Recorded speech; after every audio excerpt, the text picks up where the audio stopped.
Recording by Wayne Cook. Chapter 24. Full Story of a Copy of Ionicus. The place found was in the upper part of a house backed on a canal. We had 2 rooms, the second entering from the first. Each had a chimney built out into the floor in the Dutch manner, and being alongside, each had the same prospect from the window of the top of a tree below us in a little court, of a piece of the canal, and of houses in the Hollands architecture, and a church spire upon the further side. A full set of bells hung in that spire and made delightful music, and when there was any sun at all, it shone direct in our 2 chambers. From a tavern hard by, we had a good meal sent in. The first night we were both pretty weary, and she extremely so. There was little talk between us, and I packed her off to her bed as soon as she had eaten. The first thing in the morning I wrote word to Sprott to have her mail sent on, together with a line to Allen at his chief's, and had the same dispatched, and her breakfast ready, ere I waked her. I was a little abashed when she came forth in her one habit, and the mud of the way upon her stockings. By what inquiries I had made, it seemed a good few days must pass before her mails could come to hand in Leyden, and it was plainly needful that she must have a shift of things. She was unwilling at first that I should go to that expense, but I reminded her she was now a rich man's sister, and must appear suitably in the part, and we had not got to the second merchant's before she was entirely charmed into the spirit of the thing, and her eyes shining. It pleased me to see her so innocent and thorough in this pleasure. What was more extraordinary, the passion into which I fell on it myself, never being satisfied that I had bought her enough or fine enough, and never weary of beholding her in different attires. Indeed, I began to understand some little of Miss Grant's immersion in the interest of clothes, for the truth is, when you have the ground of a beautiful person to adorn, the whole business becomes beautiful. The Dutch chintzes, I should say, were extraordinary cheap and fine, but I would be ashamed to set down what I paid for stockings to her. Altogether I spent so great a sum upon this pleasuring, as I may call it, that I was ashamed for a great while to spend more, and by way of a set-off, I left our chambers pretty bare. If we had beds, if Catriona was a little braw, and I had light to see her by, we were richly enough lodged for me. By the end of this merchandising, I was glad to leave her at the door with all our purchases, and go for a long walk alone in which to read myself a lecture. Here had I taken under my roof, and as good as to my bosom, a young lass extremely beautiful, and whose innocence was her peril. My talk with the old Dutchman, and the lies to which I was constrained, had already given me a sense of how my conduct must appear to others, and now, after the strong admiration I had just experienced, and the immoderacy with which I had continued my vain purchases, I began to think of it myself as very hazarded. I bethought me, if I had a sister indeed, whether I would so expose her.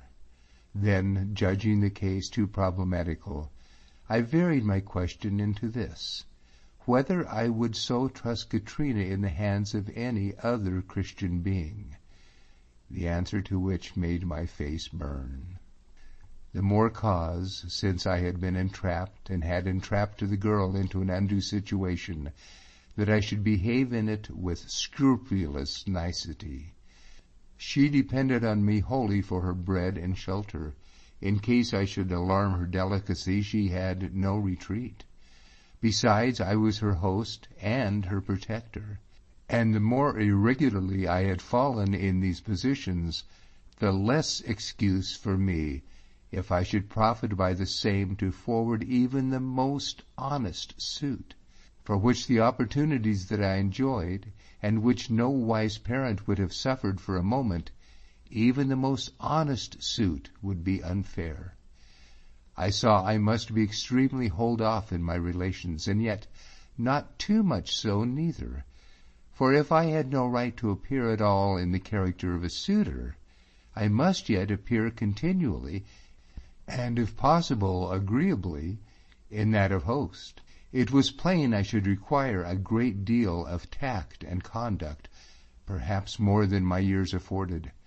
But I had rushed in where angels might have feared to tread, and there was no way out of that position, save by behaving right while I was in it. I made a set of rules for my guidance, prayed for strength to be enabled to observe them, and as a more human aid to the same end, purchased a study book in law. This being all I could think of, I relaxed from these grave considerations, whereupon my mind bubbled at once into an effervescency of pleasing spirits, and it was like one treading on air that I turned homeward. As I thought that name of home, and recalled the image of that figure waiting me between four walls, my heart beat upon my bosom. My troubles began with my return. She ran to greet me with an obvious and affecting pleasure.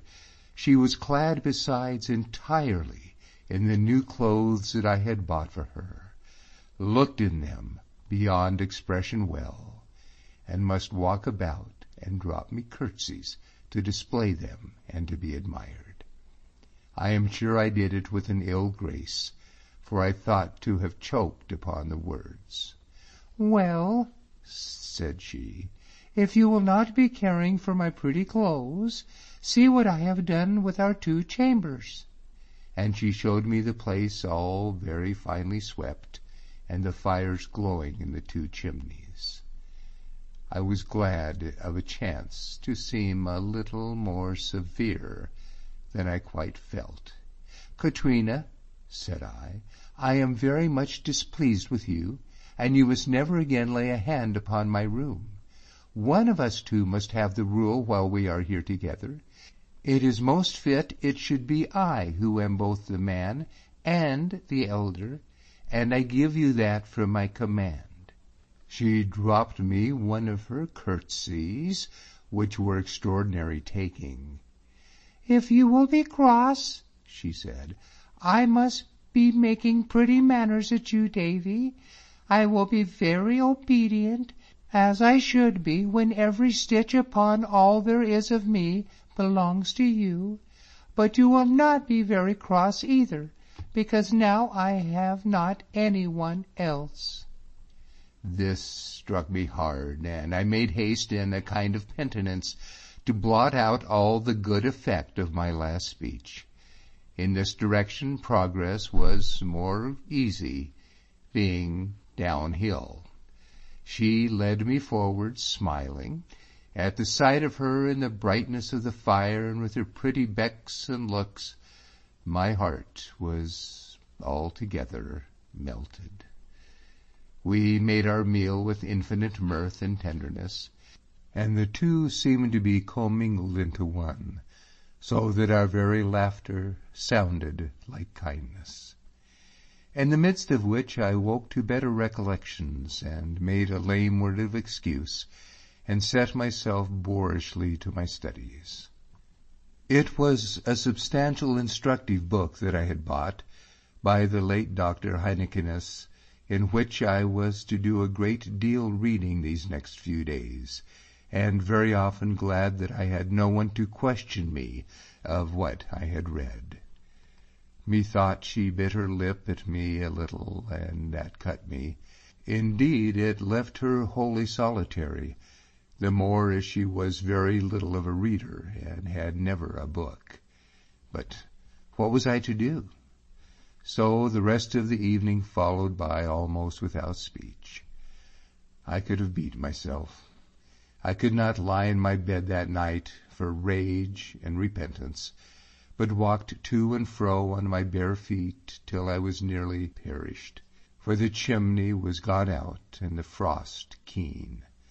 The thought of her in the next room, the thought that she might even hear me as I walked, The remembrance of my churlishness, and that I must continue to practice the same ungrateful course, or be dishonored, put me beside my reason. I stood like a man between Scylla and Scarabeus. What must she think of me, was my one thought that softened me continually into weakness. What is to become of us? The other, which steeled me again to resolution. This was my first night of wakefulness and divided counsels, of which I was now to pass many, pacing like a madman, sometimes weakening like a childish boy, sometimes praying, I fain would hope, like a Christian. But prayer is not very difficult, and the hitch comes in practice. In her presence, and above all, if I allowed any beginning of familiarity, I found I had very little command of what should follow. But to sit all day in the same room with her, and feign to be engaged of Heinekeness, surpassed my strength, so that I fell instead upon the expedient of absenting myself so much as I was able, taking out classes and sitting there regularly, often with small attention, the test of which I found the other day in a notebook of that period, where I had left off to follow an edifying lecture, and actually scribbled in my book some very ill verses, though the Latinity is rather better than I thought that I could ever have compassed. The evil of this course was unhappily near as great as its advantage. I had the less time of trial, but I believe, while the time lasted, I was tried the more extremely. For she being so much left to solitude, she came to greet my return with an increasing fervour that came nigh to overmaster me. These friendly offers I must barbarously cast back, and my rejection sometimes wounded her so cruelly that I must unbend and seek to make it up to her in kindness. So that our time passed in ups and downs, tiffs and disappointments, upon which I could almost say, if it may be said with reverence, that I was crucified. The base of my trouble was Catriona's extraordinary innocence, at which I was not so much surprised as filled with pity and admiration. She seemed to have no thought of our position, no sense of my struggles, welcomed any mark of my weakness with responsive joy, and when I was drove again to my retrenchments, did not always dissemble her chagrin. There were times when I have thought to myself, if she were over her head in love, and set her cap to catch me, she would scarce behave much otherwise. And then I would fall again to wonder at the simplicity of women, from whom I felt in these moments that I was not worthy to be descended. There was one point in particular on which our warfare turned, and of all things, this was the question of her clothes. My baggage had soon followed me from Rotterdam, and hers from Helvoet. She had now, as it were, two wardrobes, and it grew to be understood between us, I could never tell how, that when she was friendly she would wear my clothes, and when otherwise her own. It was meant for a buffer, and, as it were, the renunciation of her gratitude, and I felt it so in my bosom, but was generally more wise than to appear to observe the circumstance. Once, indeed, I was betrayed into a childishness greater than her own. It fell in this way. On return from classes, thinking upon her devoutly, with a great deal of love and a good deal of annoyance in the bargain, the annoyance began to fade away out of my mind, and spying in a window one of those forced flowers of which the Hollanders are so skilled in the artifice, I gave way to an impulse and bought it for Catriona. I do not know the name of that flower, but it was of the pink color, and I thought she would admire the same, and carried it home to her with a wonderful soft heart. I had left her in my clothes, and when I returned to find her all changed and a face to match, I cast but the one look at her from head to foot, ground my teeth together, flung the window open and my flower into the court, and then, between rage and prudence, myself out of the room again, of which I slammed the door as I went out. On the steep stair I came near falling, and this brought me to myself, so I began at once to see the folly of my conduct. I went not into the street as I had proposed, but to the house court, which was always a solitary place, and where I found my flower, that had cost me vastly more than it was worth, hanging in the leafless tree. I stood by the side of the canal and looked upon the ice. Country people went by on their skates, and I envied them. I could see no way out of the pickle I was in, no way so much as to return to the room I had just left. No doubt was in my mind, but I had now betrayed the secret of my feelings, and to make things worse, I had shown at the same time, and that with wretched boyishness, incivility to my helpless guest. I suppose she must have seen me from the open window.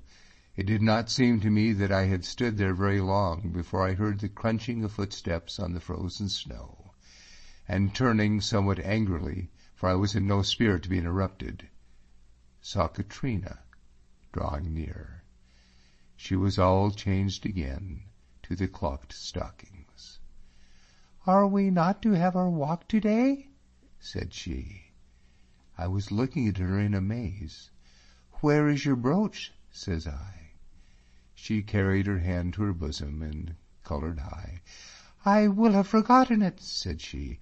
"I will run upstairs for it quick, and then surely we can have our walk." There was a note of pleading in that last that staggered me. I had neither words nor voice to utter them. I could do no more than nod by way of answer, and the moment she had left me, climbed into the tree and recovered my flower, which on her return I offered her. "I bought it for you, Catriona," said I. She fixed it in the midst of her bosom with the brooch, I could have thought tenderly. "It is none the better of my handling," said I, and blushed. "I will be liking it none the worse, you may be sure of that," said she. We did not speak so much that day. She seemed a thought on the reserve, though not unkindly. As for me, all the time of our walking, and after we came home, I had seen her put my flower into a pot of water. I was thinking to myself what puzzles women were. I was thinking the one moment it was the most stupid thing on earth she could not have perceived my love, and the next that she had certainly perceived it long ago, and, being a wise girl with the fine female instinct of propriety, concealed her knowledge. We had our walk daily. Out in the streets I felt more safe. I relaxed a little in my guardedness, and for one thing there was no heinickyness. This made these periods not only a relief to myself, but a particular pleasure to my poor child. When I came back about the hour appointed, I would generally find her ready dressed and glowing with anticipation.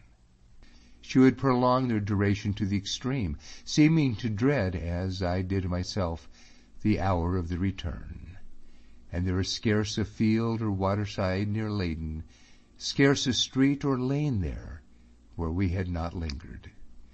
Outside of these, I bade her confine herself entirely to our lodgings, this in the fear of her encountering any acquaintance, which would have rendered our position very difficult. From the same apprehension I would never suffer her to attend church, nor even go myself, but made some kind of shift to hold worship privately in our own chamber. I hope with an honest, but I am quite sure with a very much divided mind. Indeed, there was scarce anything that more affected me than thus to kneel down alone with her before God, like man and wife. One day it was snowing downright hard. I thought it not possible that we should venture forth, and was surprised to find her waiting for me, ready dressed. "I will not be doing without my walk," she cried. "You are never a good boy, Davy, in the house. I will never be caring for you only in the open air. I think we two will better turn Egyptian and dwell by the roadside." That was the best walk yet of all of them. She clung near to me in the falling snow. It beat about and melted on us, and the drops stood upon her bright cheeks like tears and ran into her smiling mouth. Strength seemed to come upon me with a sight like a giant's. I thought I could have caught her up and run with her to the uttermost places in the earth, and we spoke together all that time beyond belief for freedom and sweetness. It was the dark night when we came to the house door. She pressed my arm upon her bosom. "Thank you kindly for these same good hours," she said, in a deep note of her voice. The concern in which I fell instantly on this address put me with the same swiftness on my guard, and we were no sooner in the chamber and the light made than she beheld the old, dour, stubborn countenance of the student of Heineccius. Doubtless she was more than usually hurt, and I know for myself I found it more than usually difficult to maintain any strangeness. Even at the meal I durst scarce unbuckle and scarce lift my eyes to her, and it was no sooner over than I fell again to my civilian, with more seeming abstraction and less understanding than before. Methought as I read, I could hear my heart strike like an 8-day clock. Hard as I feigned to study, there was still some of my eyesight that spilled beyond the book upon Catriona. She sat on the floor by the side of my great mail, and the chimney lighted her up, and shone and blinked upon her, and made her glow and darken through a wonder of fine hues. Now she would be gazing in the fire, and then again at me, and at that I would be plunged into a terror of myself, and turn the pages of Heineccius like a man looking for the text in church. Suddenly she called out, "Oh, why does not my father come?" she cried, and fell at once into a storm of tears. I leaped up, flung Heineccius fairly in the fire, ran to her side, and cast an arm around her sobbing body. She put me from her sharply. "You do not love your friend," says she. "I could be so happy, too, if you would let me." And then, "Oh, what will I have done that you should hate me so?" "Hate you," cries I, and I held her firm. "You blind lass, can you not see a little in my wretched heart? Do you not think, when I sit there reading in that foul book that I have just burned, and be damned to it, I take ever the last thought of any stricken thing but just yourself? Night after night I could have grat to see you sitting there your alone. And what was I to do? Here you are, under my honor. Would you punish me for that? Is it for that that you would spurn a loving servant?" At the word, with a small, sudden motion, she clung near to me. I raised her face to mine, I kissed it. She bowed her brow upon my bosom, clasping me tight. I saw in a mere whirl like a man drunken. Then I heard her voice sound very small and muffled in my clothes. "Did you kiss her truly?" she asked. There went through me so great a heave of surprise that I was shook all with it. "Miss Grant?" I cried, all in a disorder. "Yes, I asked her to kiss me good-bye, the which she did." "Ah, well," said she, "you have kissed me too, at all events." At the strangeness and sweetness of that word, I saw where we had fallen, rose, and set her on her feet. "This will never do," said I. "This will never, never do. Oh, Catrine, Catrine!" Then there came a pause in which I was debarred from any speaking, and then, "Go away to your bed," said I. "Go away to your bed and leave me." She turned to obey me like a child, and the next I knew of it, had stopped in the very doorway. "Good night, Davy," said she. "And oh, good night, my love," I cried, with a great outbreak of my soul, and caught her to me again, so it seemed I must have broken her.